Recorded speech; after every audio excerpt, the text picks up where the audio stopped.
ഇളവള്ളി ഗ്രാമത്തിലെ മരുന്ന് കഞ്ഞി കർക്കിടക മാസത്തിൽ സാധാരണ എല്ലാവരും കഴിക്കുന്നത് പൊതുവേ ഇവിടെ ഒരു പരിപാടിയായിട്ട് അവർ ചെയ്യാറുണ്ട്. അത് ഏറ്റവും ഭംഗിയായിട്ട് 7 ദിവസം ആയിരക്കണക്കിന് ആൾക്കാർ വന്ന് അവിടെ നിന്ന് ഭക്ഷണം കഴിച്ചു പോകും. അത് മതസൗഹാർദ്ദത്തിൻ്റെ ഒരു അടയാളമായിട്ട് ഞാൻ കാണുന്നു. Just enjoy this video. ജോണിയേട്ടൻ്റെ മകൻ, അദ്ദേഹത്തിനുള്ള ഏറ്റവും വലിയ നന്ദി ഞാൻ അറിയിക്കുകയാണ്. കാരണം നല്ലൊരു തുക അദ്ദേഹം നമുക്ക് സംഭാവനയായിട്ട് തന്നിട്ടുണ്ട്.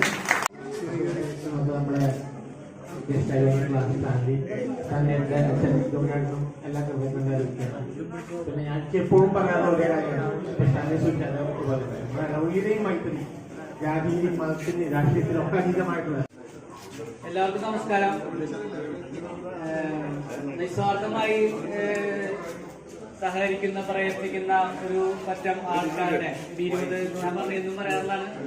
അവരുടെ ഒരു കൂട്ടായ പരിശ്രമത്തിന്റെ ഫലമായി 7 ദിവസം വളരെ വിജയകരമായി നമ്മുടെ അവസരം കണ്ടി ഇന്ന് പര്യവസാനിക്കുകയാണ്.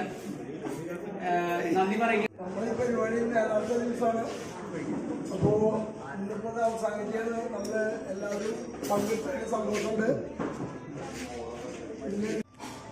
ഇടപള്ളിയിലെ എൻ്റെ എല്ലാ സുഹൃത്തുക്കൾക്കും നമസ്കാരം.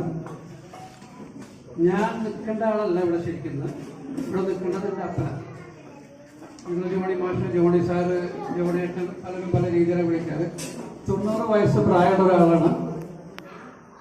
പുള്ളി ഇപ്പോഴും ഭയങ്കര ലൈവും ആക്റ്റീവാണ് എല്ലാ കാര്യവും. പുള്ളി സോഷ്യൽ മീഡിയയിൽ ഫേസ്ബുക്ക് ആയാലും ഇൻസ്റ്റാഗ്രാം ആയാലും ഇളവള്ളിയിൽ ഒരു കാരണവശാലും പുറമെന്നുള്ള ഒരു ശക്തി വന്നിട്ട് മതത്തിന് ഗുണപ്പെടുത്താൻ പാടില്ല. ആ പേരിലെ ആൾക്കാരെ ഉദ്ഘാടനം ചെയ്യാൻ ഇങ്ങോട്ട്